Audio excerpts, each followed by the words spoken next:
ধারাবাহিকের শুরুতে দেখা যায় মতি সোহাগকে ফোন করে বলছে দু একদিনের মধ্যে আমার কেসটা কোর্টে উঠবে। আমার কেসটা মস্ত বড় একটা উকিল লড়ছে। দু একটা হিয়ারিংয়ের মধ্যেই আমার বেলটা আশা করি হয়ে যাবে। আর আমার একবার জামিন হয়ে গেলে কারোর পৌষ মাস আর কারোর সর্বনাশ। এবার আমি দেখি সোহাগ তুমি তোমার ফ্যামিলির লোককে কি করে বাঁচাও। বলেই মতি ফোনটা কেটে দেয়। সোহাগ তো এবার খুব ভয় পাচ্ছে, মনে মনে বলছে আমায় যে করে হোক জিম্মাদের পাশে দাঁড়াতেই হবে। ওই মতি কাকাকে দিয়ে আমার কোনো ভরসা নেই। কিন্তু এত কিছুর মাঝে এখন আমাকে গ্রামে যেতে হবে। না না, আমি কর্তাবাবুর কাছে যাই, কর্তাবাবুই আমাকে সাহায্য করতে পারবে। সোহাগ এরপর যখনই ইন্দ্রর কাছে ছুটে আসে ইন্দ্রকে সমস্ত ঘটনাটা জানাবে বলে, সোহাগ দেখতে পায় ইন্দ্র ময়ূরাক্ষীর সঙ্গে অফিসে বেরিয়ে পড়েছে। সোহাগ এবার মনে মনে বলছি ই বাবা, তাহলে আমি কাকে জিজ্ঞাসা করে যাব গ্রামের বাড়িতে। সোহাগ তো এবার খুব টেনশনে পড়ে গেছে, কি করবে বুঝে উঠতেই পারছে না। অপরদিকে দেখা যায় মতি তো ওর দলবল নিয়ে সোহাগদের বাড়িতে চলে গেছে, মানে সোহাগের বাপের বাড়িতে। মতি তো এবার সোহাগের বাবা গোপালের কলারটা ধরে বলছে, কি গোপাল, জলে থেকে কুমিরের সঙ্গে শত্রুতা করবি ভেবেছিলিস? ঠাম্মি আর শিউলি তো তখন বাইরে চলে আসে। মতি এবার ঠাম্মি আর শিউলিকে তো খুব মারছে। এবার মতি যখন গোপালের গায়ে হাত দিতে যাবে তখনই ঠাম্মি তো একটা বড় ইঁট তুলেছে মতিকে মারবে বলে।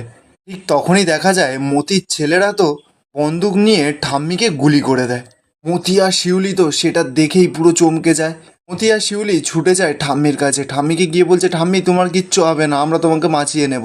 গোপাল এবার মতির হাতে পায়ে ধরছে, বলছে মতি তুমি আমার সঙ্গে যা ইচ্ছা করো, কিন্তু এখন আমার মাকে হাসপাতালে নিয়ে যেতে দাও। মতি তখন গোপালকে নাটক করতে করতে বলছে এই বুড়িকে নিয়ে না হাসপাতালে যাওয়ার দরকার নেই, একেবারে শ্মশান ঘাটে নিয়ে চলে যা, দেখবি বেঁচে যাবে। এই বলেই তো গোপালকে খুব মারছে মতি। শিউলি এবার যখন ছুটে ওর বাবার কাছে যেতে যাবে তখনই তো মতির একটা গুন্ডা শিউলির মুখটা চেপে ধরে। শিউলির কপালে বন্দুকটাও ধরেছে। মতি সকলকে বলছে কেউ যদি ট্যাপু করেছিস না তাহলে এই মেয়ের খুলি আমি উড়িয়ে দেব। আমি এবার মতিকে বলছে যে তুমি কিন্তু এরকম করো না, আমার নাতনি কিন্তু তোমাকে ছাড়বে না, সোহাগ কিন্তু এখানে এসে পড়লেই তোমাকে শেষ করে ফেলবে। মতি তো কথাটা শুনে খুব রেগে যায়, গিয়ে ঠাম্মিকে বন্দুকটা নিয়ে আবার একটা গুলি করে। এরপর মতি শিউলিকে টানতে টানতে ওখান থেকে নিয়ে চলে যায়। গোপাল তো একা কিছুই করে উঠতে পারে না। ঠাম্মি গোপালকে বলছে সোহাগকে তুমি তাড়াতাড়ি ফোন করো গোপাল। এদিকে ঠিক তখনই দেখা যায় সোহাগের ফোনে মিতা ফোন করে। সোহাগ তো ফোনটা পেয়ে একেবারে চমকে ওঠে। আসলে এতক্ষণ যা ঘটনাগুলো ঘটছিল সেগুলো সমস্তটা সোহাগ মনে মনে ভাবছিল। সোহাগ এবার মিতার ফোনটা ধরে মিতাকে বলছে মিতা আমি তোকে কিছুক্ষণ পর ফোন করছি, এখন না আমার ভালো লাগছে না, এই বলেই ফোনটা রেখে দেয়। সোহাগ এবার শিউলির কাছে ফোন করেছে ওদের বাড়ির লোকের খবর নেওয়ার জন্য। সোহাগ শিউলিকে ফোন করে বলছে বাবা দিম্মা সকলে কেমন আছে। শিউলি তখন বলছে হ্যাঁ বেশ ভালোই তো আছে, আমরা সবাই না খুব ভালো আছি। আচ্ছা দিদি তুই এরকম কথা জিজ্ঞাসা করছিস কেন রে বলতো। সোহাগ এবার শিউলিকে জিজ্ঞাসা করছে আচ্ছা মতি কাকা কোনো সমস্যা করেনি তো তোদের। শিউলি তখন সোহাগকে বলছে আরে বাবা তুই কি পাগল হয়ে গেছিস নাকি, ওই মতি কাকা তো এখনো জেলে পচে মরছে। আর সূর্য স্যার যেভাবে মতি কাকাকে সায়স্তা করেছে আমার মনে হয় না যে ওই মতি কাকা আমাদের ওপর আর কিছু করার সাহস পাবে। আর দিদি তুই চিন্তা করিস না, আমরা সকলে না খুব ভালো আছি।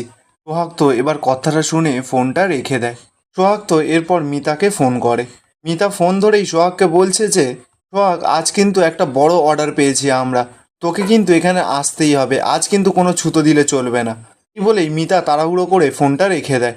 সোহাগ তো কিছু একটা বলবে কিন্তু মিতা তো কোনো কথাই শোনে না। সোহাগ এবার মনে মনে চিন্তা করছে শিউলি যতই বলুক না কেন যে ওরা ভালো আছে, কিন্তু আমার মন মানছে না। মতি কাকা লোকটা তো একদম ভালো নয়, আর ও করতে পারে না এমন কোনো কাজ নেই। আমাকে যে করেই হোক গ্রামের বাড়িতে যেতেই হবে। এরপর কিছুক্ষণ সময় কেটে যায়, দেখা যায় ইন্দ্র অফিস থেকে বাড়িতে ফিরেছে। সোহাগ তো ছুটে যায় ইন্দ্রর কাছে, ইন্দ্রকে গিয়ে বলছে কর্তাবাবু আমি না গ্রামের বাড়িতে যেতে চাই। ইন্দ্র তখন শুনেই অবাক, বলছে যে কেন, তুই গ্রামের বাড়িতে এখন কি করতে যাবি, তোর কি ওখানে কারোর শরীর খারাপ হয়েছে? সোহাগ তখন বলছে না না কর্তাবাবু কারোর শরীর খারাপ হয়নি, সবাই ভালো আছে। সূর্য তখন সোহাগকে অবাক দৃষ্টিতে বলছে কিন্তু সোহাগ এখন হঠাৎ করে তাহলে তুই কি করতে যাবি? সোহাগ তখন ইন্দ্রকে বলছে যে কর্তাবাবু বাড়ির না সকলের খুব বিপদ। ইন্দ্র তো কথাটা শুনেই চমকে ওঠে, বলছে বিপদ মানে? সোহাগ তখন বলছে মতি কাকা আমাকে ফোন করেছিল। এরপর মতি যা যা বলেছে সোহাগ সবটা ইন্দ্রকে জানায়। ইন্দ্র এবার সোহাগকে বলছে সোহাগ ওই মতি যদি গোকরো সাপ হয় না তাহলে আমি তুঁতে ওঝা, ওই 20 দাঁত আমি ভেঙে দেব। এসপি না আমার বন্ধু, ওকে আমি A to Z সমস্ত কিছু জানিয়ে রেখেছি। ও যতই তরপাক না কেন, ও তোর পরিবারের কোনো ক্ষতি করতে পারবে না। ও যদি বেলও পায়, ও কিন্তু সুসুর করে ওর গর্তে ঢুকে যাবে, লুকিয়ে থাকবে। সোহাগ তখন ইন্দ্রকে বলছে, মতিকাকা কিন্তু খুব একটা সহজ লোক নয় কর্তাবাবু। ইন্দ্র তখন সোহাগকে বলছে, আমিও কিন্তু সাংঘাতিক লোক সোহাগ, তুই হয়তো আমার মুখ দেখে বুঝতে পারিস না। আচ্ছা সোহাগ, এসব ছাড়, তুই এখন এসব নিয়ে টেনশন করিস না, তুই মন দে যাতে সূর্যর নেশাটা ছাড়তে পারে। সোহাগ তখন ইন্দ্রকে বলছে যে, কর্তাবাবু, আপনি আমাকে একটা কথা দিয়েছিলেন যে আমি যদি সূর্য স্যারের নেশাটা ছাড়িয়ে দিতে পারি তাহলে আমাকে গ্রামের বাড়িতে পুরোপুরির জন্য ফিরে যেতে দেবেন।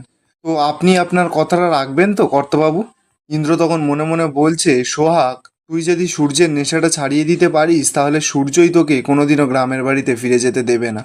সূর্য নিজে তোকে এতটা ভালোবাসে যে ও নিজেই জানে না। তুই যদি সত্যিই ওর নেশাটা ছাড়াতে পারিস সোহাগ, তাহলে তোর পায়ে তো পুরো বেরি পড়ে যাবে। আর আমিও তো সেটাই চাই সোহাগ। সোহাগ এরপর ইন্দ্রকে বলছে যে, কর্তাবাবু কি হলো, আপনি বলুন, আমি যদি আমার কথা রাখতে পারি আপনি আপনার কথা রাখবেন তো? ইন্দ্র তখন বলছে, আচ্ছা সোহাগ, তুই যদি সূর্যের নেশাটা ছাড়াতে পারিস তাহলে আমিও আমার কথা রাখবো। সোহাগ তখন ইন্দ্রকে বলছে, ঠিক আছে কর্তাবাবু, তাহলে আমি আপ্রাণ চেষ্টা করব যে সূর্য স্যারের নেশাটা যেন না থাকে। এই বলেই সোহাগ ওখান থেকে চলে যায়। এরপর দেখা যাচ্ছে সোহাগ তো চলে গেছে মিতাদের বাড়িতে, মিতার হাতে হাতে রান্নার কাজ করে দেবে বলে। সোহাগের মুখ থেকে বিবেক সমস্ত ঘটনাটা শোনে যে সূর্যের নেশা ছাড়ানোর কথা বলেছে ইন্দ্র স্যার। বিবেক তখন সোহাগকে বলছে, সূর্যের ওই নেশাটাই সমস্ত কিছু, আর ও নেশা ছাড়ানো এটা অসম্ভব। সোহাগ তখন বিবেককে বলছে, অসম্ভব বলে না কিছুই হয় না বিবেকদা। মিতাও তখন বিবেককে বলছে, চেষ্টা করলে না সমস্ত কিছু হয়, তুমি না ওকে এরকম ভুলভাল বুঝিও না তো। বিবেক তখন বলছে, আরে বাবা, আমি ওকে ভুলভাল বোঝাচ্ছি কোথায়, ও বেটা জাতে মাতাল কিন্তু তালে ঠিক। সোহাগ তখনই বিবেককে বলছে, আমি জানি বিবেকদা যে এই কাজটা খুব কঠিন, কিন্তু আমাদের হেরে গেলে তো চলবে না বলো। বিবেকের মাথায় তখন একটা বুদ্ধি আসে। বিবেক সোহাগকে বলছে, আমি না একটা ভালো কবিরাজকে চিনি, তার ওষুধ খেলে যে কোনো রোগ সেরে যায়। মিতাও তখন সোহাগকে বলছে, সোহাগ তুই কিন্তু রাজি হও, বিবেক যেটা বলছে সেটা কিন্তু একদম ঠিক কথা বলছে। সোহাগ তখন জানায় যে, আরে বাবা, সূর্য স্যারের তো এটা কোনো রোগ নয়, এটা তো উনি শুধুমাত্র নেশা করেন।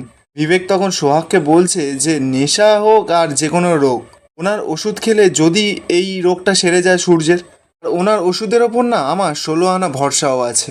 সোহাগ তখন বিবেককে বলছে, বেশ, তাহলে আজকেই তুমি আমাকে নিয়ে চলো।